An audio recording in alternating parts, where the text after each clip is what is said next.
Hi, y'all. We're excited to have you here and want to welcome you to Flatiron School's Intro to Cybersecurity, Build Your Own Home Lab Lamp Stack.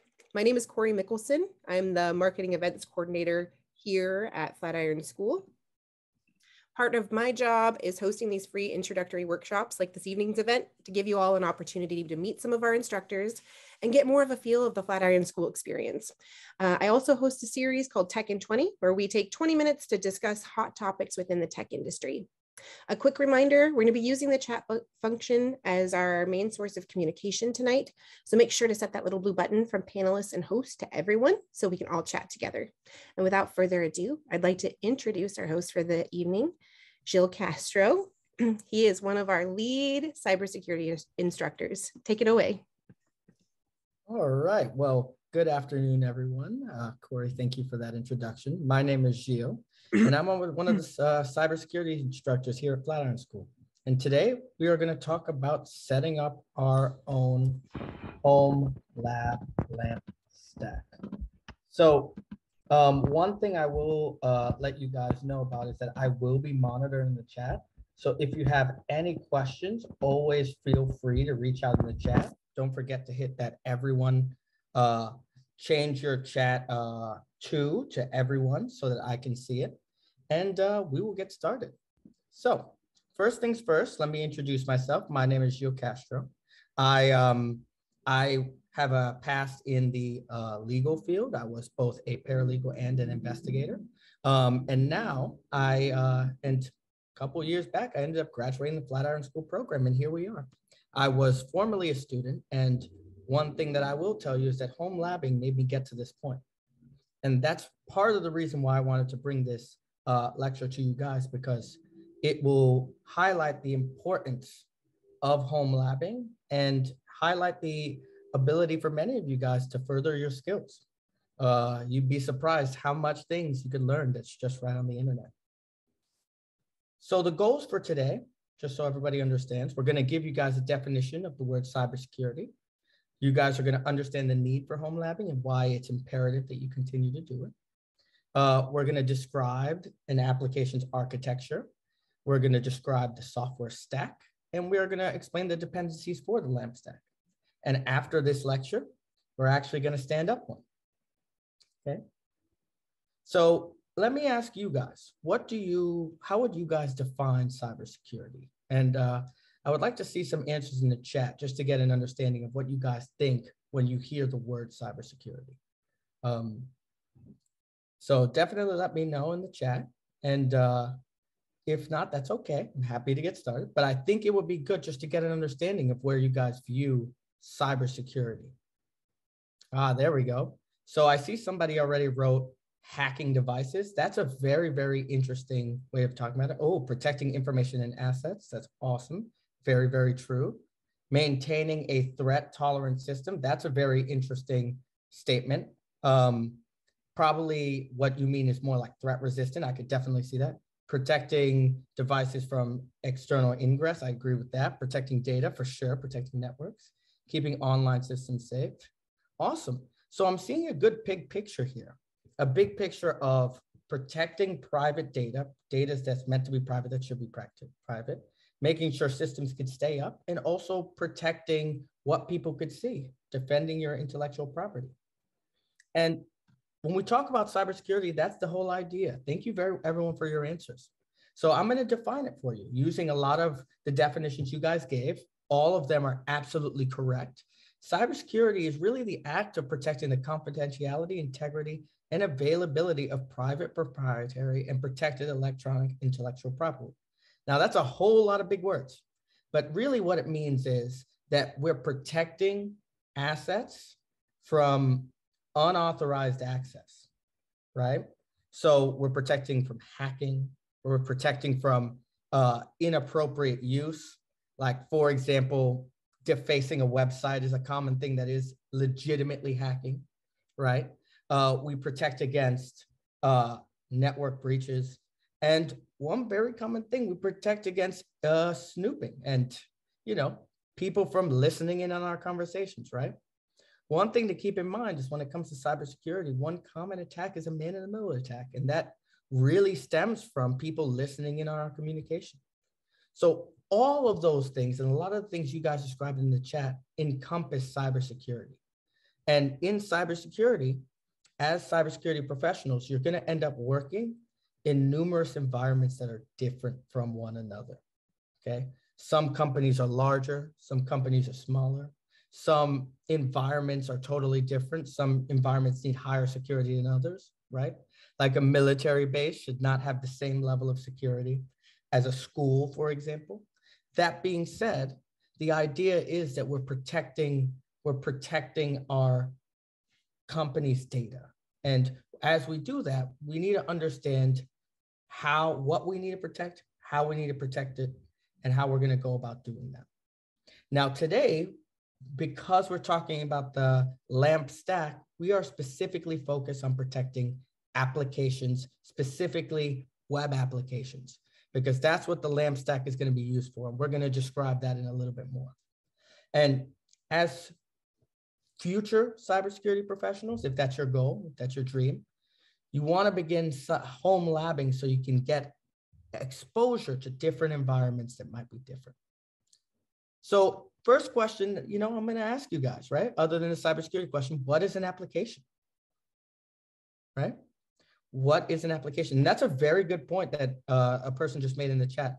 If you don't know how to attack it, it will be hard to defend yourself. That's true. If you don't understand what your environment is, you won't know how to protect yourself, right? You won't know what to protect even. So let me ask you guys in the chat, what is an application? Right? How would you define that in your own words, right? And guys, feel free to answer anything. It could be as simple as Zoom, right? It could be whatever you think it is. So what do you guys think is an application?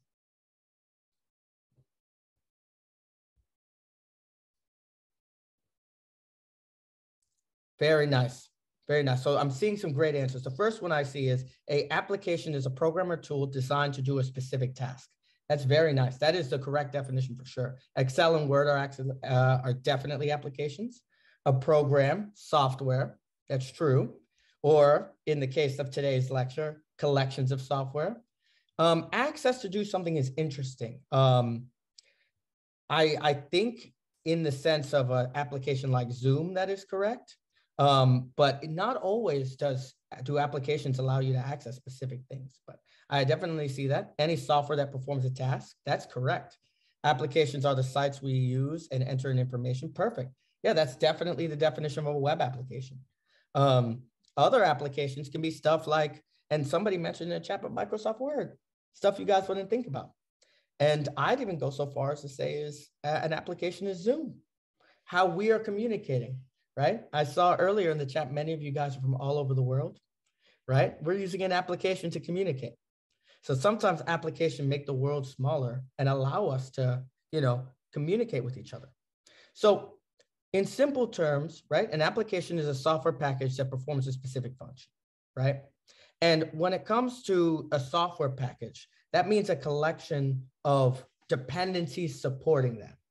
So say we were, so that's an interesting point in the chat. I'm going to answer that. All applications must be installed. No, they don't, right? You don't install web applications every time, do you? You don't install Facebook.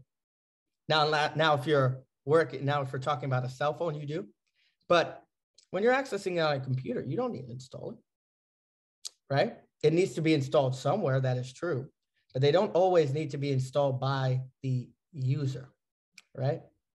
And absolutely, applications are a group of programs running together in order to achieve a specific goal, right?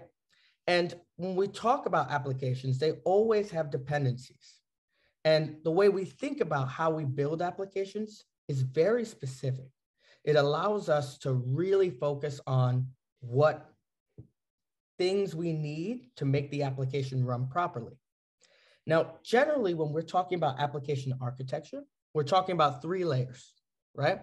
We're talking about the presentation layer, which would be what you as the client or user sees, the logic layer, which would handle inputs and outputs, and the data layer, which will pull the data and hold the data, store data if this web application needs data to be stored. So when we talk about application architecture layers, you kind of want to think of this very goofy drawing with that pink face over there, right? The pink face is a user, like myself, or like all of you guys, right? And when you see an application, the first thing you're looking at is the presentation layer. Or in software development, many people refer to this as the front end. You're looking at the accumulation of all these things. But like that line in the movie Shrek, right? Ogres are like onions, same are web applications, right? They're layered. And when we talk about web applications, even in regular applications, they're always going to have some iteration of this type of architecture. So as I said, the presentation layer, generally you're talking about the things that you see. And when we're talking about languages or programming languages, generally you're talking about HTML and JavaScript most of the time. You're talking HTML, JavaScript, and CSS when we're talking about the presentation layer. Now, the logic layer generally handles, and I don't like to use the word in the definition, but it handles the behavior of the application, right? When you're talking about logic layer, you're dealing with things that move things from the front end to the back end. I'll give you an example. Let's say you've got a form, right, in your front end, right? The logic layer will handle the moving the contents of that form to the data layer, to the back end.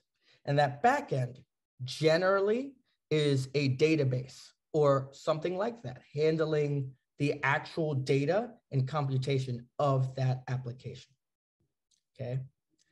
So as we move on, I want you guys to think about applications in this context. So actually, I like the way you worded that in the chat. So we got a question in the chat that says, so logic layer is just a highway for data then. That's a good way to think about it. But don't limit yourself in that thinking. Logic can also highlight, it may bring stuff from the back end to the front end, but it also allows things to move around in the front end. So it may handle things that are working with each other in the front. It's really dependent on the application. And one thing that I also want this lecture to highlight is the idea that all applications and environments are different. So you may have an application where the logic layer might bring things to the back end only, or you might have an application where there's a lot of behaviors engaging in the front end and it's moving around using that actual language, the language that is sitting on the logic layer. So moving on, we're going to talk a little bit about the software stack.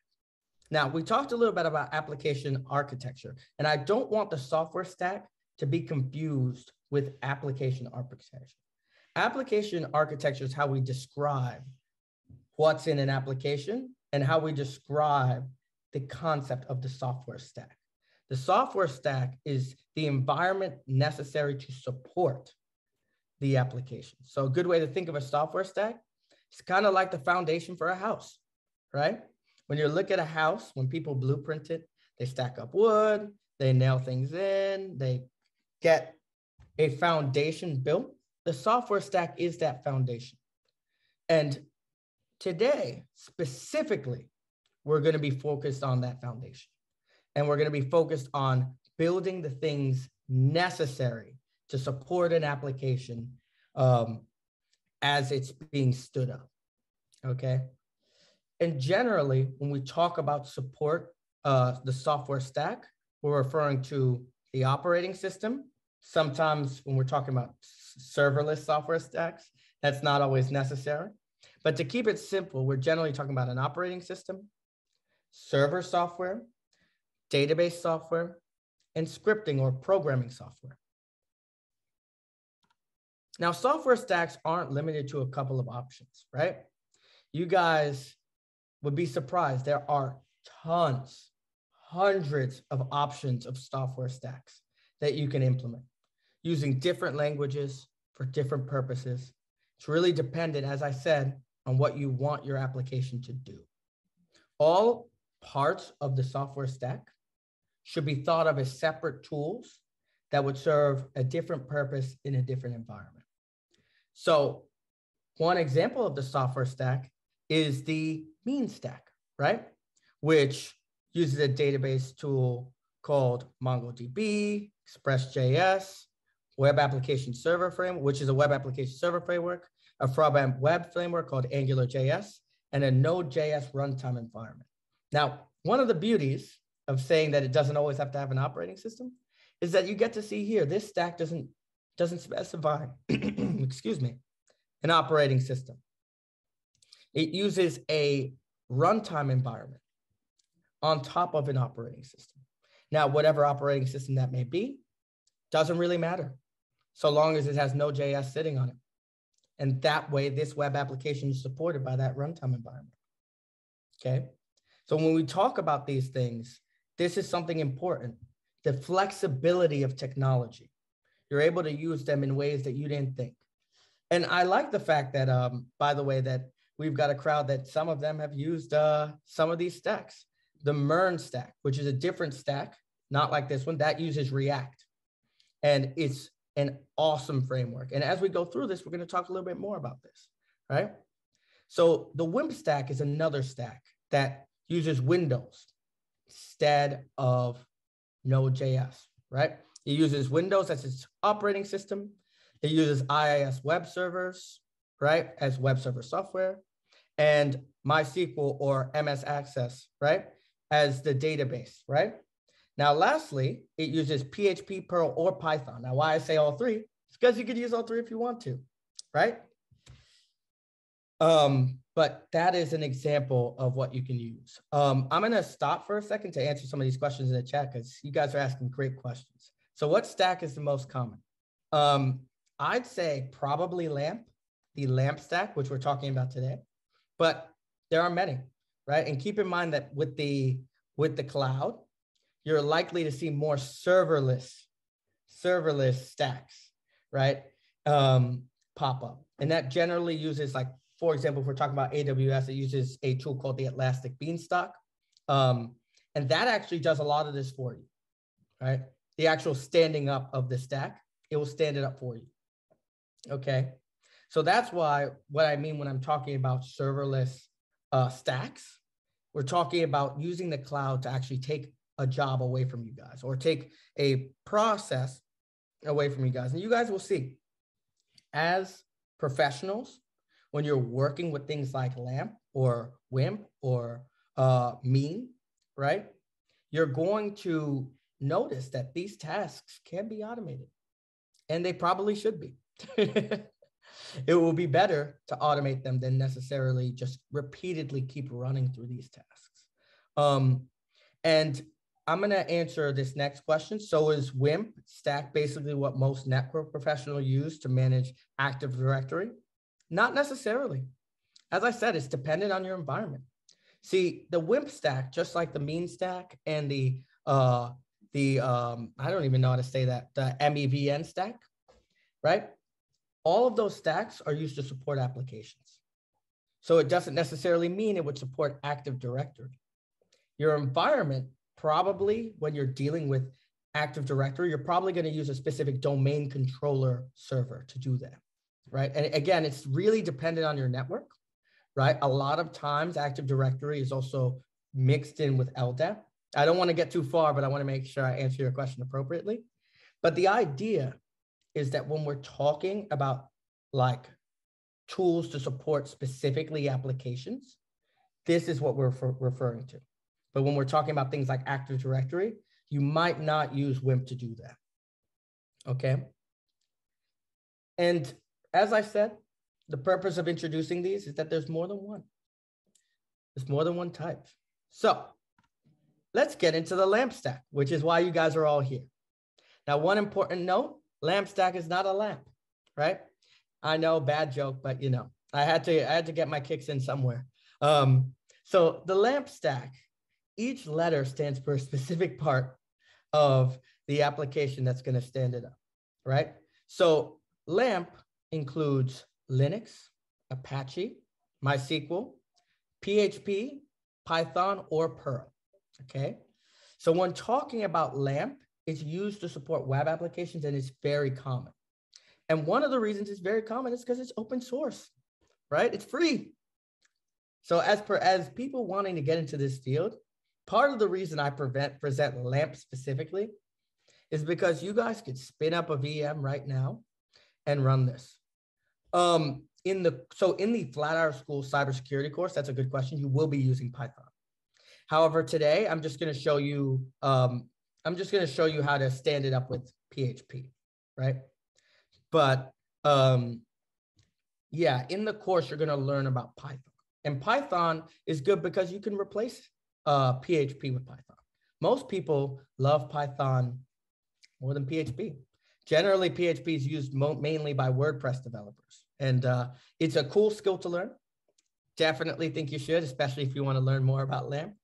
But for cybersecurity professionals, you don't necessarily need to start with PHP. But going back to this, that is what the LAMP, the LAMP stand for. And each layer has different roles. Linux being the operating system, Apache being the server software, MySQL being the database that it uses, right? And PHP being the software.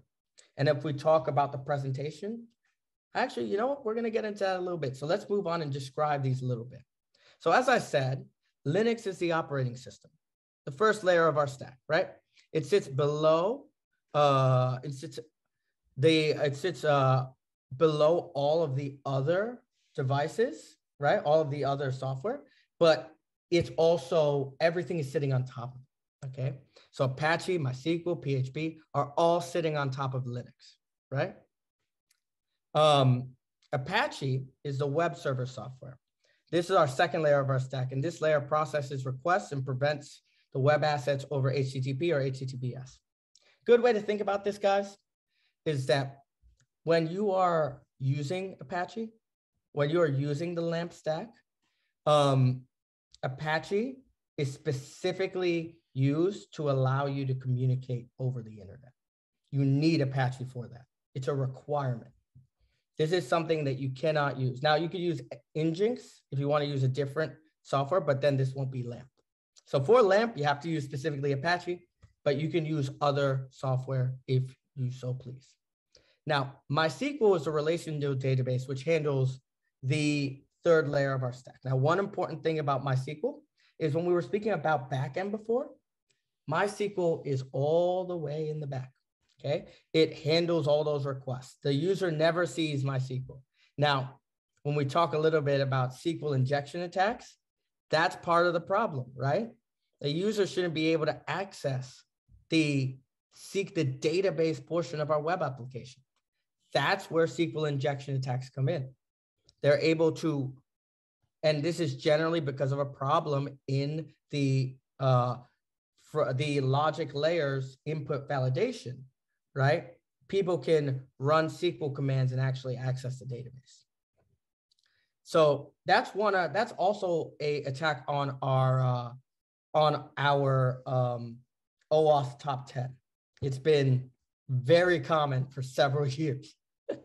So keep in mind, one thing that as cybersecurity professionals you're going to test is the fact that, you know, SQL injection attacks are problematic. And lastly, PHP. For our LAMP, PHP is handling all the logic layer things. It's the fourth layer of our stack. And generally, it's used to connect the front end and the back end together, right? And it handles important logic on both sides. It handles logic in the front end, and it handles logic in the back end. So I made this little diagram so you guys could see kind of how this works together, right? It looks a little bit like a robot. It's part of the reason I made it to look this way. And part of the reason why is because you see Linux is around everything else. You can't do this without the actual hardware that you're working on. In the cloud, when we talk about hardware, we're talking about devices virtualized on a area somewhere else. It's not local, okay? And that's why when we talk about these LAMP elements, we're talking specifically about all of them sitting within Linux. On top of Linux, the operating system, we've got Apache and MySQL, as I explained. Now, Apache is what the user will see. That would be when we talk about application architecture, right? That's our presentation layer right there, right? And a lot of times on Apache, you're going to write HTML, right? You're going to use a little bit of JavaScript and CSS to make it prettier, have a little bit of fun things going on. But that would be our presentation layer of our LAMP stack, right? Or the front end, as we described earlier. Now, PHP, let's say we've got inputs on our front end. Let's say you want people to register, become users, right? So when you put in your credentials, right? Let's say I put my email. Generally, most web applications ask for email, first name, last name, password, right? When you put that in to the presentation layer or in the front end, what PHP is going to do is going to take that, and generally in the way of a form, and it's going to take that form and move it to our MySQL database and input it in a database of our creation. Generally, when we create and stand up MySQL, we're going to have it stood up in a way that allows for additional users to be added. Okay, so that's why when we talk about bringing the front end to the back end, that's where PHP comes in. That's the beauty of it, right? And it will also handle logic like forgot password, right? Forgot password's one of our favorites, and also very likely place where SQL injection attacks happen if you don't watch your input validation, right? You click forgot password, you put in an email, right? PHP then does what it's supposed to do, checks to see if that email exists in the backend, comes back, no, it doesn't exist. So it sends an email with a reset link, okay? And with our MySQL database, right? That's getting updated as we go through this. It's being checked, it's being updated, and it's returning different options. And that's generally how these LAMP elements work together. Now, I want to give a little bit of a space for you guys to ask any questions you guys might have. Please put them in the chat, and I'm happy to answer them.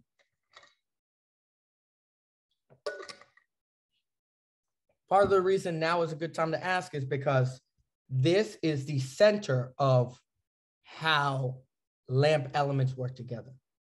And if any element is unclear, now is a good time to definitely ask away.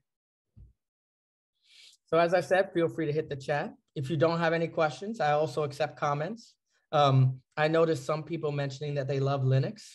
I personally like Linux a lot. It's awesome. Actually, this is a very good question. SC says, where does cybersecurity fit into building LAMP? So the cybersecurity, those are both very good questions. I'm going to address those one by one. The first question is, as far as building LAMP, in cybersecurity, we sit on an interesting area between IT operations, network engineering, right? And system administration. Because we sit in between all of those things, we may have roles in standing up our web application. Why in cybersecurity building LAMP is so important and understanding how it's built is because you'll understand where the weaknesses are if somebody were to attack your web application. If you know that someone did a SQL injection attack against your organization, what they're doing is they're attacking your backend from your front end, and they should not be able to send that request. It's a problem specifically with PHP. And I know that because I know what's bringing that communication from the front end to the back end. And Jenny in the chat's absolutely right. You need input validation. That's how you're going to want to do it. You got to make sure they're not able to put SQL commands in your application.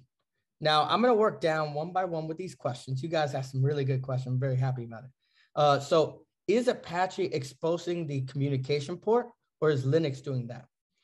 It is Linux because you have to actually enable communication over Apache, but Apache is the vehicle by which you're able to communicate, okay? So if you think about it in that way, when you're actually doing this, you have to allow traffic over port 80 and port 443, that's HTTP and HTTPS, on Linux or on your Ubuntu firewall in the case of LAMP.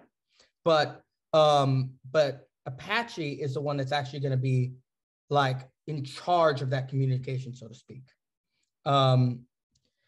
Let's see this. Do all the stacks follow the same idea of operating system, web server, software database? No, they don't. No, they don't. Some of them are different. Some of them don't require an operating system as a base. Some require just a runtime environment, okay? Not all of them require a specific scripting language. Some applications, not to be confused with a web application, right, require heavier processes and maybe would need to use a compiled language like Java, right? So these don't always need to be the same. You're very flexible. And yes, Python can be used in the place of PHP. I think, honestly, as far as performance is concerned, it would work a little bit better. My little bit biased opinion. As far as security implications, that means you got to worry about libraries. Where are you importing your modules from, right? And modules support Python, okay? It's very important to make sure that as we think about these things, where our weakness is going to be. And if Python has an insecure module that it's using, right, that's going to cause problems and might expose you to unnecessary risk. So what are proper mitigation for techniques for the application scenario you were describing? Honestly, it really depends. If I'm talking about SQL injection, right, you need to make sure that the programming or scripting language you're using in between has proper input validation, okay? So that's one important thing to keep in mind.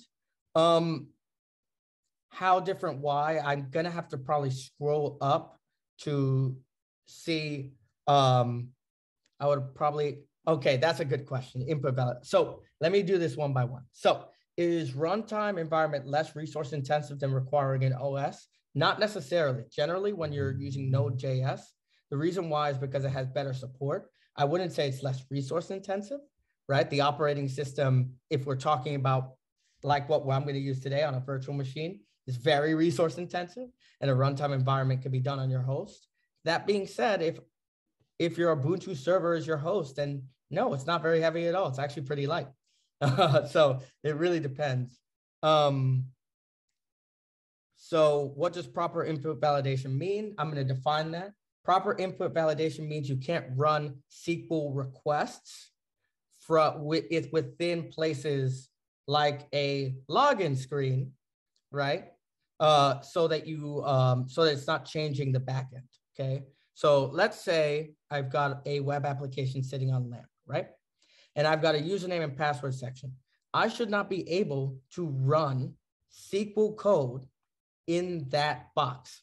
So what that means is PHP should say, no, I will not accept any strange characters that don't fit what I've parameterized or allowed, okay?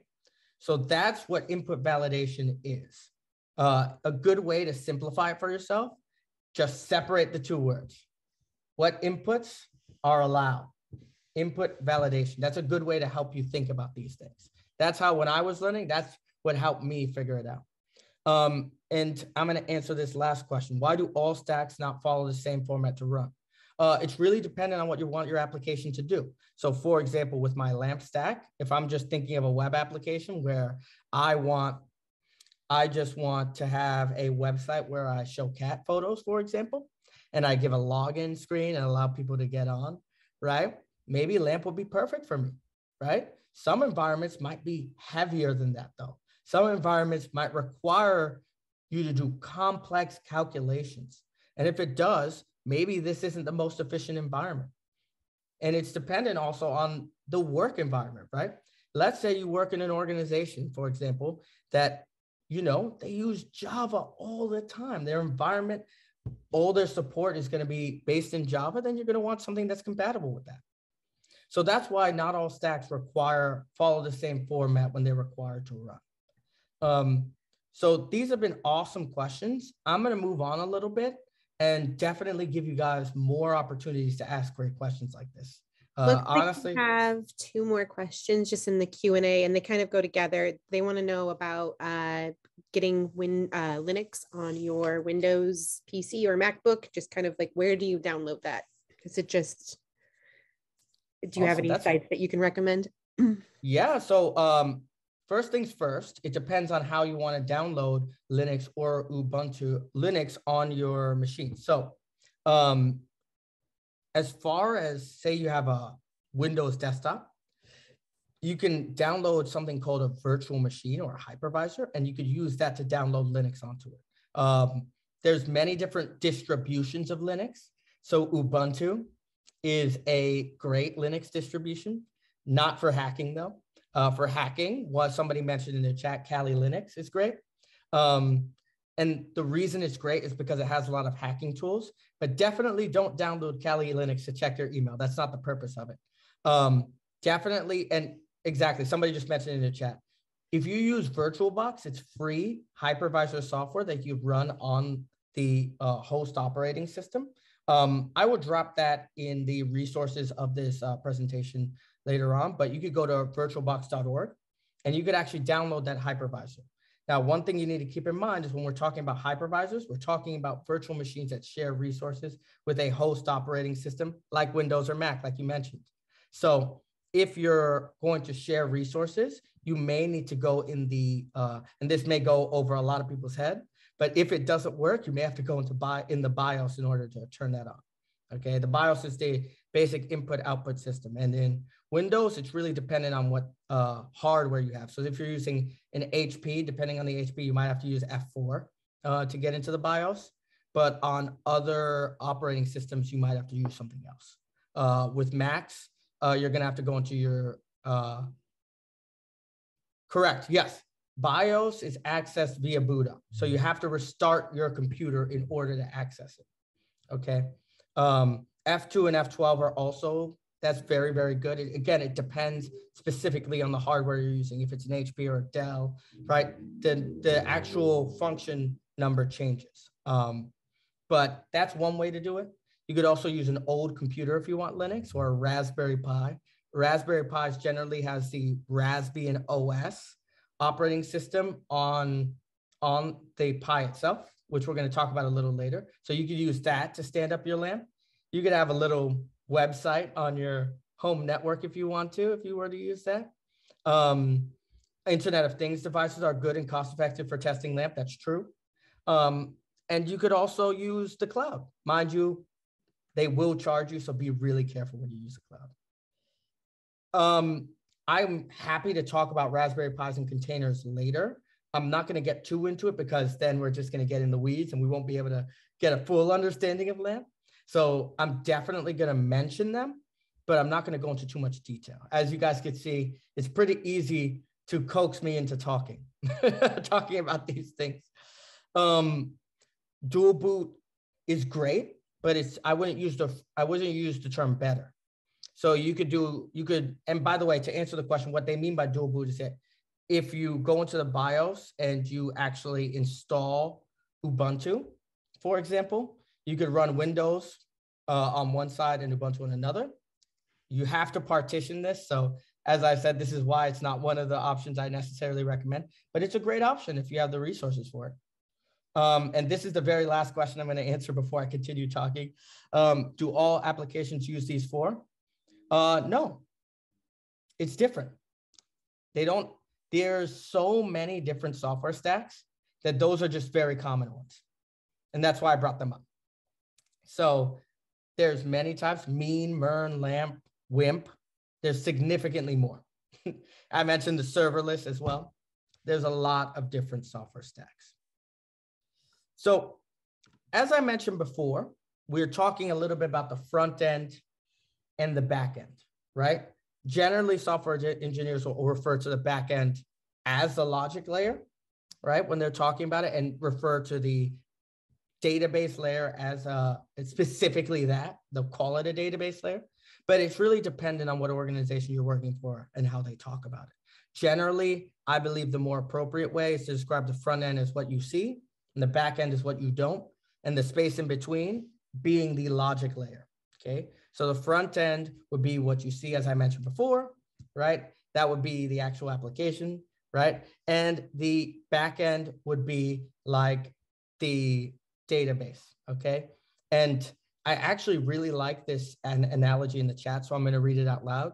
Like the front stage and backstage of a play. That's exactly right. That's exactly how you want to think of it, right? Restaurants are a good example. I love that example as well. The front of a kitchen and the back end of the kitchen that the cooks can see. I don't recommend checking that. You never know what you see back there, but that's an excellent example of what we're talking about here. Now, as I mentioned before, the space in between is generally the scripting portion, okay? This generally refers to PHP, right? Python, whatever program is handling the communication between front end and back end. And as I said, this doesn't necessarily need to be PHP or Python. It could be a compiled language. And why you would use a compiled language is because you need it to run faster. The communication needs to be heavier. It's really dependent on what you're using this application for. That's why I mentioned that. When you guys think about LAMP, I want you to think of LAMP as a type of hammer, right? And when you think of the software and when you think about what your problem is, that's when you know whether you're going to use a hammer, okay? If you want to nail a painting into a wall, LAMP is perfect. You got your hammer. Bang, right? It's in the wall. If it's a screw, I don't recommend that. It could work, right? But then you've got a hole in your wall that might not hold anything, right? A screwdriver would be much more appropriate for hanging a painting with a screw if you're using a screw. And that's how I want you guys to think about these things. So when we talk about the space in between, right, and we're talking about PHP, PHP only really works if that if that's your environment. Hitting a nail with a lamp. That would be pretty funny. I don't recommend that. But this is a good way to think about these things. Now, common usages for LAMP. I've talked about one already, testing web applications.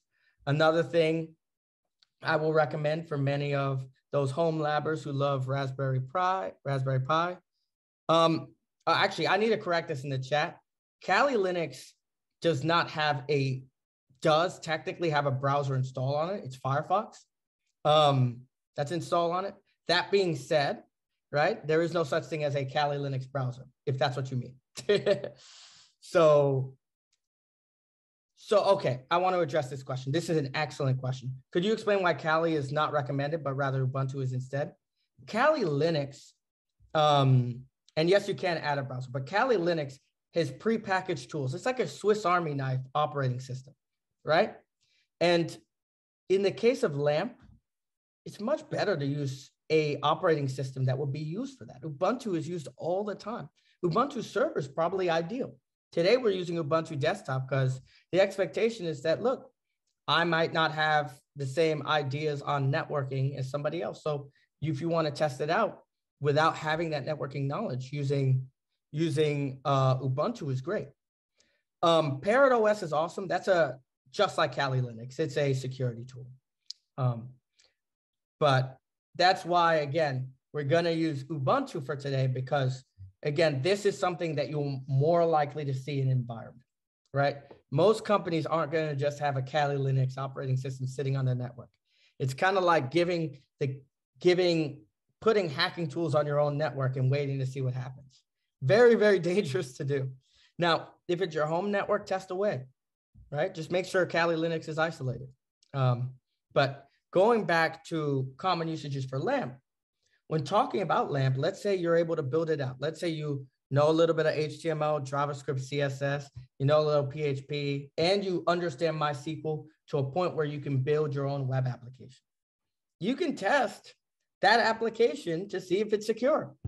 You could use a tool like Burp Suite and just start running SQL injection attacks and see if you can get in without credentials, right? That being said, the purpose of today's lecture isn't necessarily to teach you how to do that. It's to teach you how to stand it up in the first place. So if you wanted to learn all those other things, you know where to look and you know how to think about this as an application, okay? Now, as I mentioned, we talked a little bit about home labbing before. I absolutely recommend practicing on your own, on your home network. The more you home lab, the better you're going to be, right?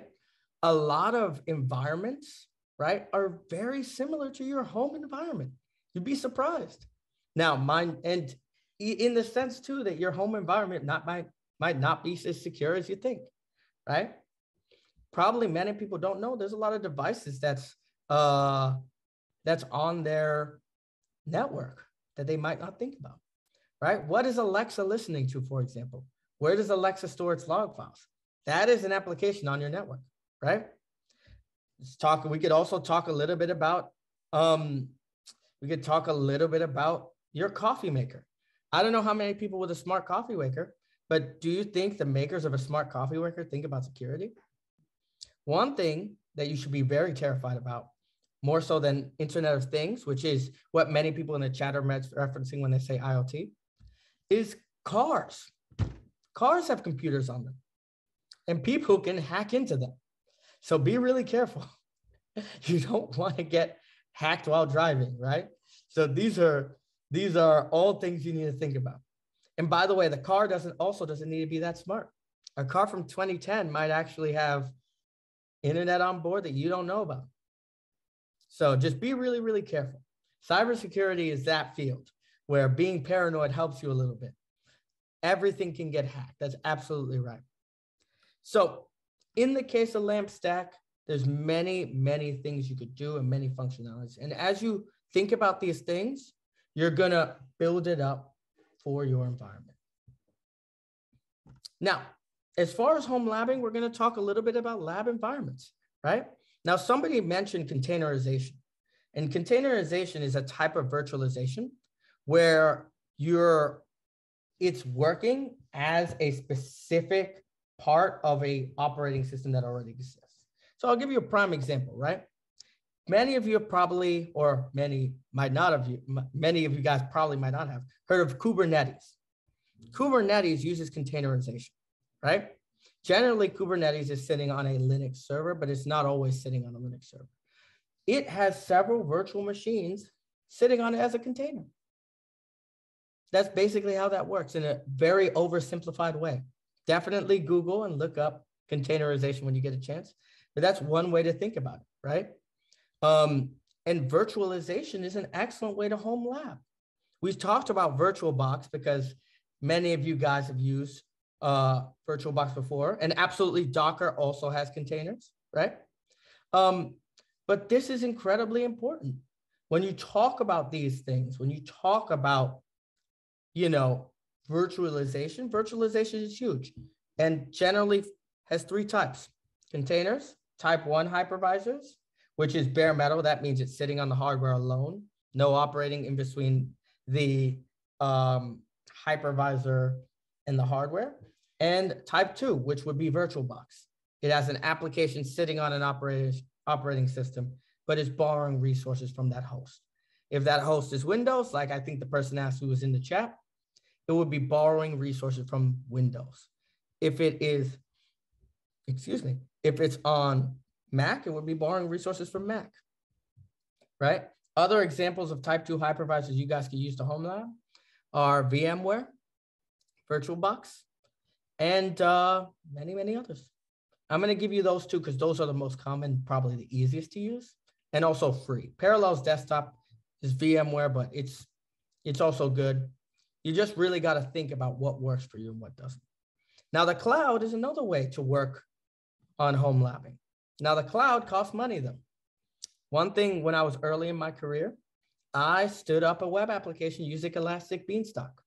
That was a mistake because they charge you about $3 a month. And then, thank God, I only discovered it 3 months later because it was, $9. But, it was worth it. I had my mini web application stood up with very little overhead. Okay, but again, it's about whether you're willing to pay the price, right? You can also just in the cloud, use a virtual machine in the cloud, and you could do it for free, right? Just so long as you as long as you go through it with an understanding of how billing works in that cloud environment. I actually really like what this person is mentioning in the chat. Azure actually definitely has a new containerization offering. But as I said, there might be an expense. for sure. Google Cloud is excellent. I love Google Cloud. Oracle has a cloud environment. So as I mentioned, oh, I did not know that. Definitely try that with DigitalOcean. And AWS is definitely great. Compute engine is what AWS uses. So you could turn on a machine and not use too much money if you use it correctly. But as I said, be careful, read the billing. And also one thing that people forget, we frequently like to throw away old devices. You don't need to do that, right? You could use your old laptop to be a DNS server, right? You can use it to create a LAMP stack. That old Windows from 2018, not even that old, but technology moves fast. You can use that. You can create a LAMP stack on it and make that a server where you could store your files. It could be a nice file server. So, and old routers are also very good. Definitely use that, especially if they have if they use web. But that's definitely a different conversation. But as I said, for home labbing, all of these devices are great. Now, for the demo today, we're going to be using virtualization software. We're going to be using VirtualBox. And I'm going to show you guys how to install Ubuntu. I'm not going to show you how to install VirtualBox because we'll be here all night. And unfortunately, I'm already talking a lot and running long. But this is an excellent software. And you could download VirtualBox at virtualbox.org. Click downloads, find your operating system of choice. Let's say you guys use Windows, download the Windows. If you use Mac, download Mac. Keep in mind, however, if you got one of those awesome new M1 Macs, they use something called an ARM processor, so you can't use VirtualBox. But if it's one of those old Intel Macs, VirtualBox will work just fine. Okay. And today we're going to be using Ubuntu specifically. And why I'm using Ubuntu is because I like it. When you guys do this on your own, you could definitely use other Linux, right? If you want to, if it is your prerogative, I don't recommend this, but if it's your prerogative, you can use Kali Linux to stand up a LAMP stack. I don't necessarily recommend it. And Helen, I'm so glad you mentioned, I will repeat it one more time. If you use Macs and you have those new M1 chips, you cannot run VirtualBox. You'll have to use Parallels Desktop. The new M1 Macs use a new processor. It's a wonderful computer, great computer, but for VirtualBox, you won't be able to run it, okay? So that's where home labbing adaptability comes in as well, right? You wanna stand up your own home lab. One thing you could do is you could use a Raspberry Pi instead. Generally, they use about, if you get the cheapest one, it's about $30, right? And you could use that to start standing it up, right? So, oh, okay. Yeah, so the person that just said that doesn't have host and panelists turned on. So they mentioned that they have don't worry about it. They mentioned that they're using a Mac. New Macs have M1 chips. That's an ARM processor, right? The Intel chips are x86. And because of that, virtualization is tougher there. They had to edit it because, again, you're borrowing resources from the host computer. So that's why you can't use it. But you could definitely use Parallels on the new Macs. Where do I recommend going for safe ISO images that are not Linux? Oh, interesting. That's a really good question. It depends. Macs, none of them are going to be safe, right? Mac doesn't give those away for free at all, right? They try not to have people randomly creating Hackintoshes and things like that. A Hackintosh, for those who don't know, is when you download Macs onto incompatible software. They don't like that, so it's harder to get. For Windows, you could actually get it from the Microsoft website. Generally, when you have, I never said it wasn't doable. I just said it probably wasn't safe. So it's doable to get Mac. It's just not necessarily the safest. Where you get that ISO is probably not going to be legit. But that's why I'm just warning about that. You probably could find somewhere that might very well be legit. but it'll probably be either an older version of Mac or an unsupported version of Mac. Also, Mac was like designed. Many people don't realize this, but Mac operating systems are like an application. If you think about it, it's software, right? And it has specific instructions. So if you were to take a Mac and try to put it on another incompatible hardware, you're going to have a lot of problems based on how they wrote that software. But you can, I wouldn't recommend borrowing someone's Macs and making an image. I just don't recommend doing Hackintoshes. But with Windows, they have a media creation tool. That's what I recommend. And to answer the last question, if you have enough computers to run different OS, do you still need virtualization? No, right? You don't need to virtualize if you have a Raspberry Pi. You can just do this on your Raspberry Pi. So let's actually get into that. So I list out on this slide specific requirements I'm going to be giving to my virtual machine. Okay. So what I'm going to do is I'm going to go to the Ubuntu website. I'm going to download the ISO, and I'm going to give a VM 2 gigabytes of RAM and 20 gigs of hard drive space. Okay. And once we have that installed, we're going to stand up our LAMP stack. Okay. But to close out these slides anyway, I just want to recap what we learned. We learned how to define cybersecurity. We talked about that. We talked about at length, right, what cybersecurity is and how you're going to do it, right? You're going to understand the importance of homelabbing, right? I think we nailed that into the ground. I saw some excellent comments on how you guys want to experiment. Honestly, if you do want to make a Hackintosh, have at it. Homelabbing will teach you a lot. It'll teach you a lot about Macs too if you do try that. But as I said, I don't personally recommend it necessarily. How to describe an application's architecture, right? We talked about the front end to the back end. We talked about application software. We talked about the presentation layer, right? The logic layer and the database layer. Back end, we worked all the way from front to back. We described the software stack, in our case, LAMP, Linux, Apache, MySQL, and PHP. And we talked a little bit about PA dependencies needed. So now I'm going to stop these slides and I'm going to answer any questions you guys might have while I set up to begin standing up a LAMP stack. Looks like we have one question in the Q&A. If you have enough computers to run different OS, do you still need virtualization? So no, you do not.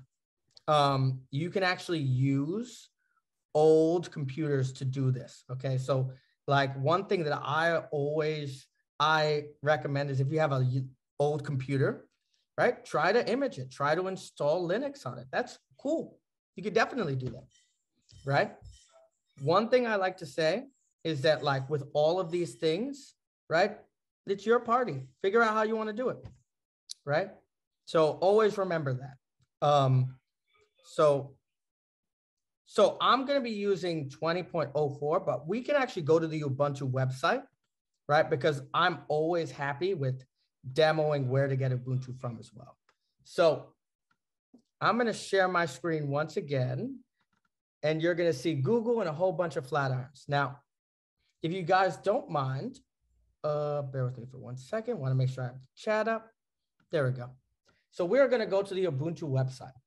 Now, first thing I want to show you guys also besides the Ubuntu website is the VirtualBox website. If I could spell today.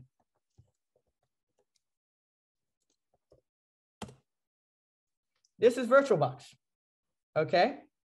VirtualBox is the hypervisor I will be using for today, okay? We're gonna click downloads, and this is where you guys will download if you wanna use VirtualBox in order to test this out, okay? So you could use Windows hosts or OS X hosts, right? You can even put this on Linux if you want to, but I don't think most people have Linux hosts. So in this case, we're working with either Windows or OS X. Now, just so all of you know, I am on a Mac and I've an Intel Mac, important note, not one of those new M1s, love M1s, but I'm not on it right now. And I've got an Ubuntu already installed. This is Ubuntu 20.04. Now, this is an older Ubuntu, which is okay. If you want to download the newer Ubuntu, I believe it is ubuntu.com. I have it on my slides, but I am going to see if my mind is right, and it is. So this is the Ubuntu website. And if I'm not mistaken, the most recent one is 21.10, but I believe it's in beta right now. So you guys can use 20.04.4, okay? So this is an interesting question from the chat, and I'm gonna make it very imperative that I explain this thoroughly. Ideally, you'd use an Ubuntu server.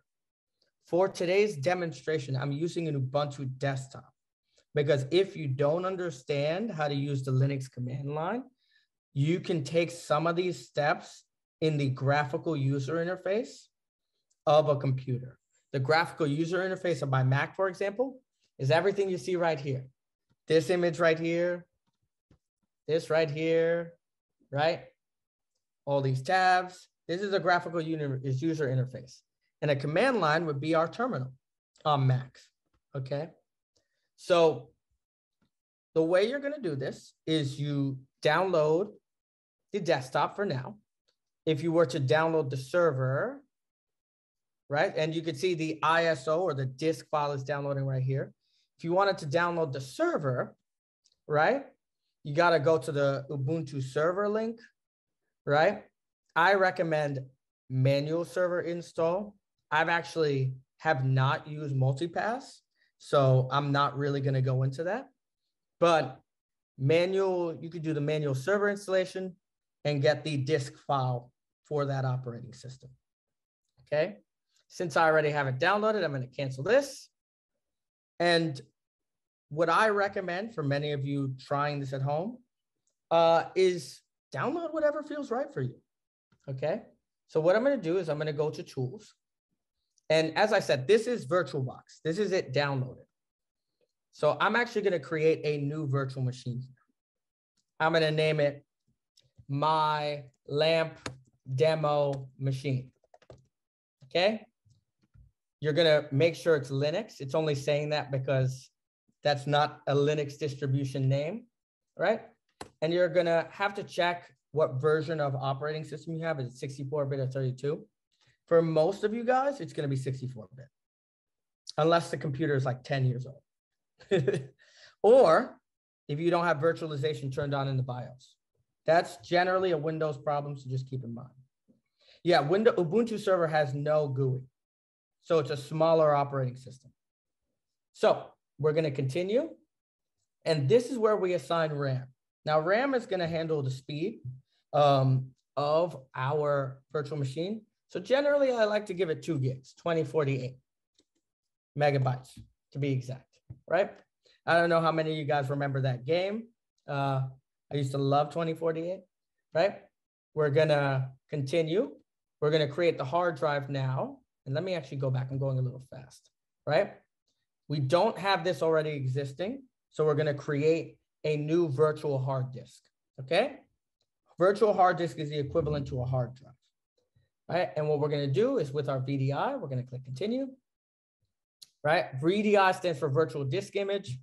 I'm using that because it's easier. You can use virtual hard disk, but for the sake of this, I'm just gonna leave it as virtual disk image. Right, we're gonna use it dynamically allocated. So if I fill the VM, it will expand to support what space needs it has, okay? And I'm gonna give it 20 gigabytes, okay? And create. Now, if I want to install Ubuntu, I'm gonna go into my settings, go to storage, and I'm gonna, like in super old computers that had CDs, I'm gonna put the virtual CD in, just like this. And when I click okay, and double click, right? It's gonna open the virtual machine. It did not on the right desktop, but that's okay, here it is. And you're gonna see that as it starts to boot up, it's as if you're running a new computer on your host, on your computer, okay? I'm gonna go through all the steps for installing Ubuntu, but I'm not going to finish, okay? So once the install progress bar starts, I'm gonna stop doing that as I install LAMP. We are going to move over to this virtual machine over here, which I prepared so we can get through this with relative ease, okay? Now this is the command line for those of you that don't know.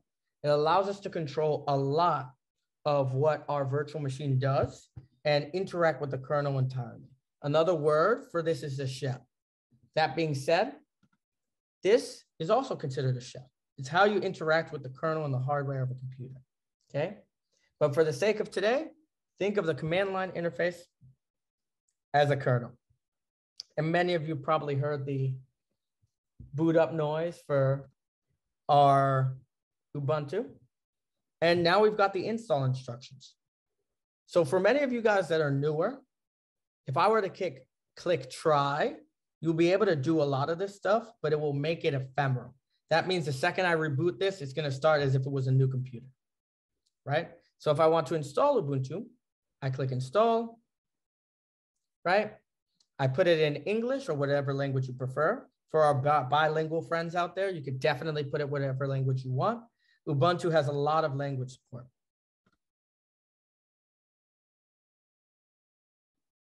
Can we install a GUI for Ubuntu server like GNOME? Yes, you can. Right? We're not going to get into that today, but yes, you can. A lot of things, guys, as tech professionals, you're going to see a lot of things you want to do, you probably can. Right? Unless obviously it's illegal, then please don't do it. But, you know, a lot of the things that you think you can do, you probably can. You just need to come up with a way of doing it. Okay? That's a very good question. So we're going to use the default for our install just to make it easy for many of our beginners. We're just going to click continue, right? Once it loads, this might take a little bit of time since I've got two virtual machines running. And so what this means, just so everybody understands, when you install a new operating system, it erases everything and puts this operating system on top of the hardware, okay? In this case, right, I'm gonna erase the disk and install Ubuntu on it. So you're gonna leave that alone and click install, right?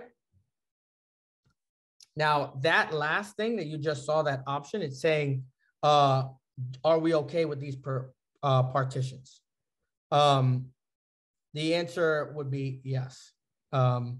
So that's an interesting question actually in the chat. Could Chromebooks be used for VMs?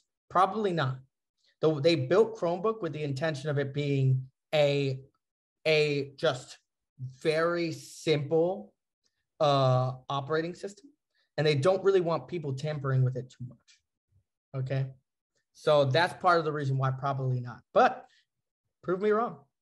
You might be able to. So now, as we install, it's going to look for our location. Where are we? You can put wherever you are. It should probably find it. So I'm going to continue a little bit. Right, and we're going to put our name in here. So I'm going to put Gilles, right? It's going to put a host name for us, Gilles Computer.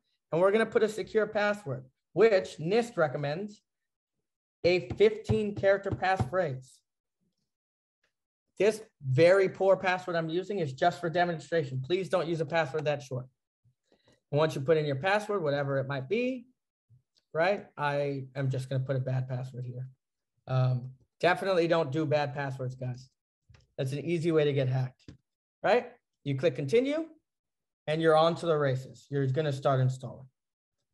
So now I'm going to run through the install of the LAMP stack. Really quick, before I continue, I want to answer a question in the chat, which will Flatiron be teaching some pen testing as well?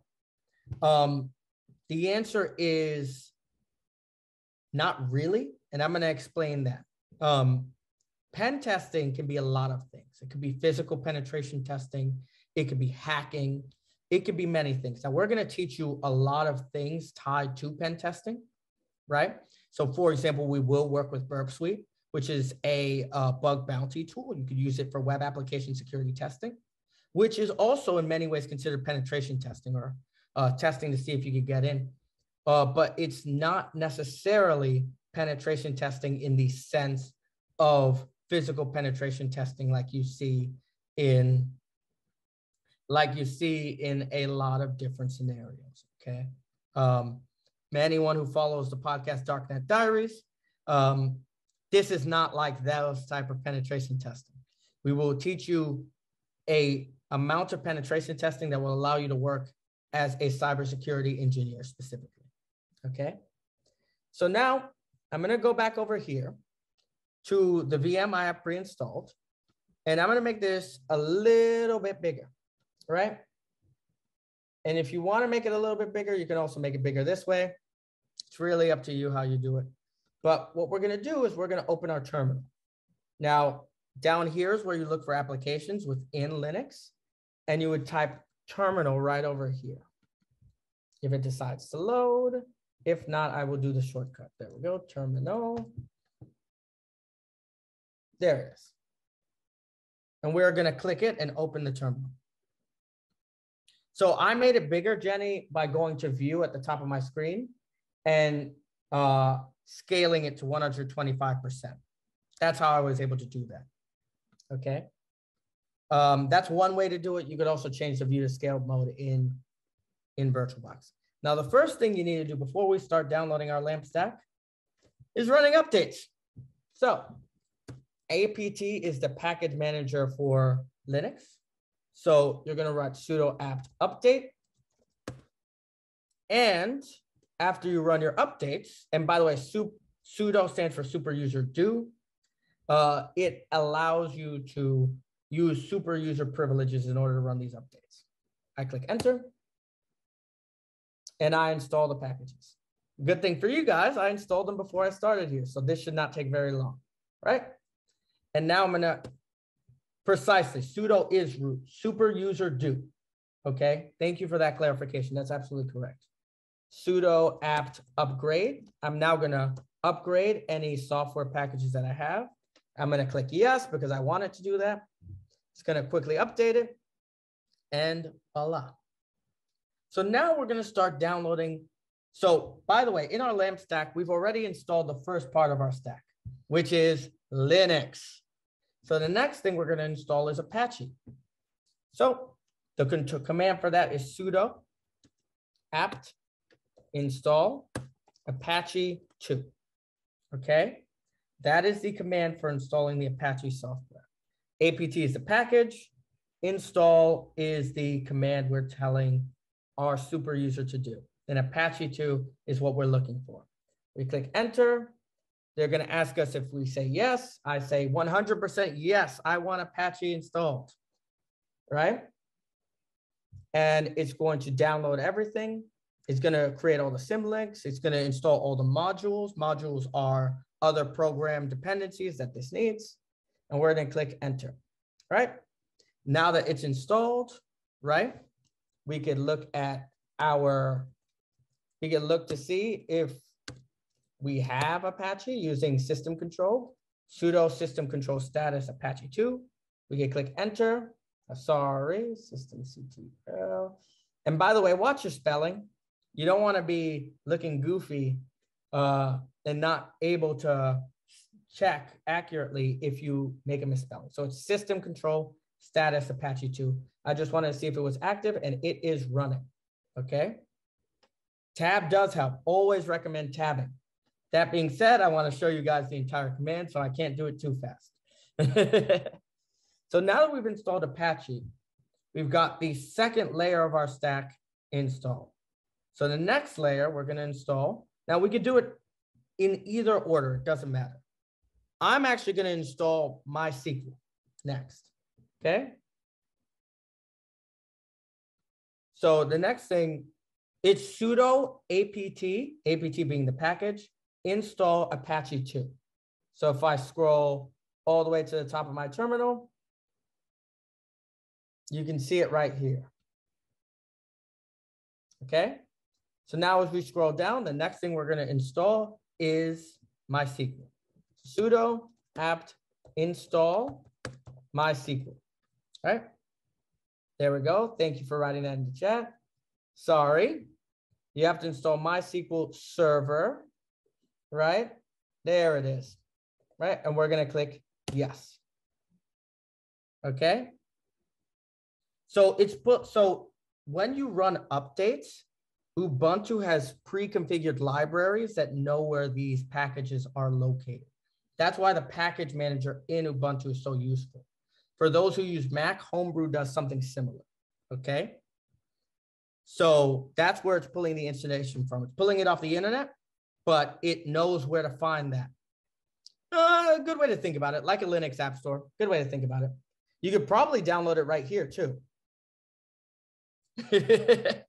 That being said, I'm showing you on the command line because this is probably both easier and probably will help you. Now we're going to securely install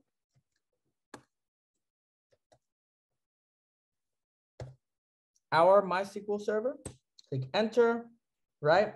So right here, it's we're connecting to the server deployment, and it's just asking if we'd like to set up a validate password component. Always say yes, please, as security professionals, right? Definitely use a long password.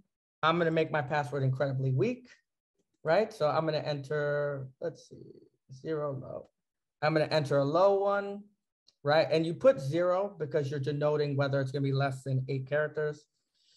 My password's going to be incredibly bad, just for the sake of this demonstration, right? And it tells you the strength of your password, which is 25. That's very bad, very weak. You want to have a strong password, so don't do this, okay, guys?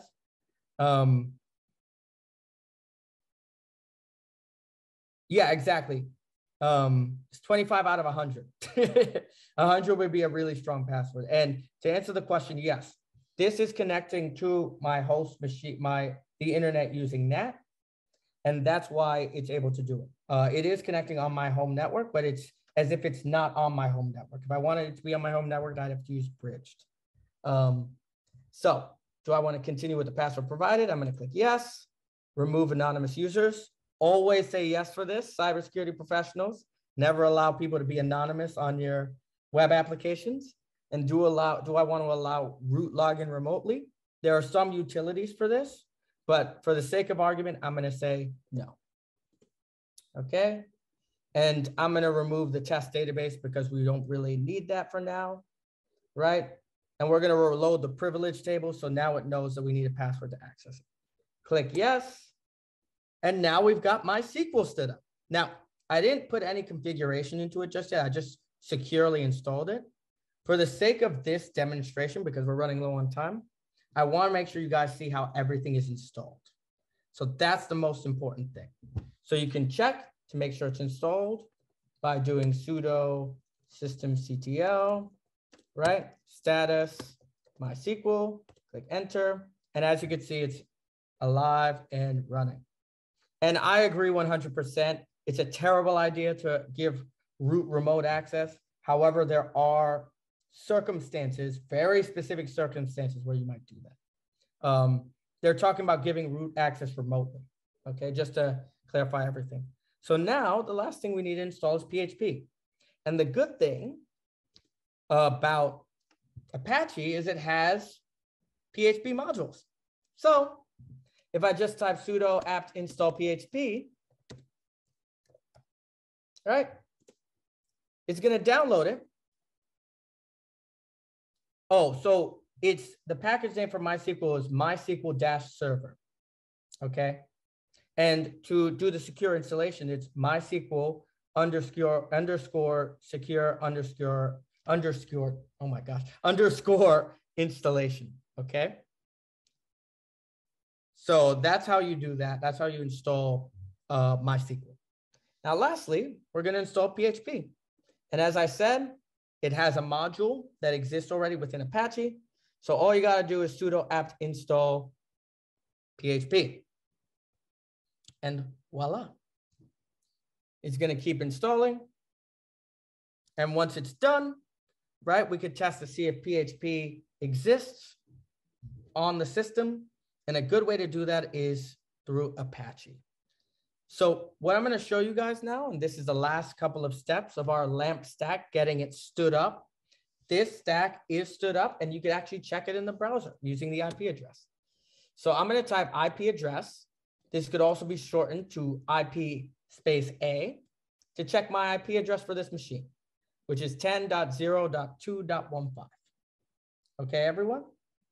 Now, if you want to check this, this specific whether Apache is installed, one way to do it is to open your browser and type that IP address. Okay. So once this loads, we can type 10.0.2.15. That was the IP address I found. And if I click enter, this is a sign you've got Apache installed. This is the default page for it. Okay. You can access this from the browser. This is over port 80, and that's because I did not enable port 443 or HTTPS. Okay. Now, if I want to check for PHP, I actually have to go to the house or the folder where Apache is located. So that's cd sudo cd. You have to, so you should enable HTTPS, but you're going to need to install, you're going to need to actually set up SSL, secure socket layer, and get a certificate, which is a whole nother step that unfortunately we will not be getting into today. So this is the home folder for Apache. We're going to go into here. We're going to change directory. Sorry about that. Should have worked. Let me just see something. There we go. Right? And we're going to go into the Apache folder, right? You type ls or list out the contents of that directory. We should see a file called index.html. That is what all of you guys saw when we looked in the browser right now. So when I go back to the browser, this is what you're looking at, that index.html file. The last thing we're going to do is create a PHP file. And I'm going to use a code editor called nano, index.php. And I click enter. I'm going to type this little bit of PHP code right here. It's very short. Bracket, tiny corner bracket, question mark, PHP info. That way I could check to see what type of PHP I had. And I'm going to use a semicolon. Okay. I'm going to type Control X, right? Save the modified buffer and click enter, right? And I forgot to use sudo. So if you don't use super user, it's going to say no. So the answer is no, don't save. I do it again, but this time I use super user do, right? I'm going to do this one a little faster to make sure that we have time to talk a little bit more about this. And once we've got this, we're going to do Control C, save the modified buffer.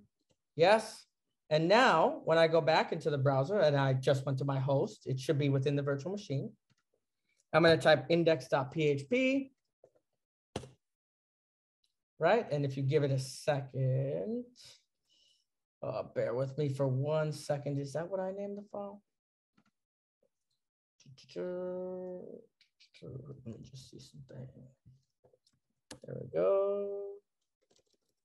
No, you don't need a, actually, did I forget to close the bracket? Bear with me. Yeah, you definitely do. Thank you for that. No, actually, I shouldn't need to here, but I'm always ready to try it, right? I shouldn't need to here, but I'm always ready to try it, right?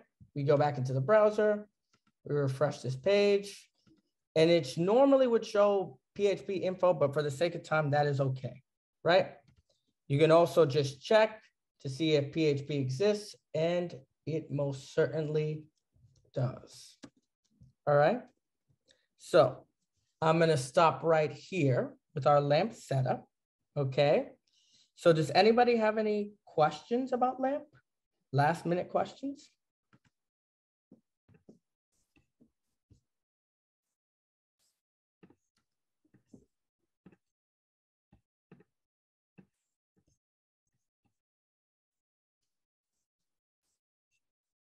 Awesome. What are some good cybersecurity projects to do with the lamp setup? That's an excellent question. I honestly would stand it up and I'd actually try to build it out and see how far you can get as far as making it into an actual website on your network.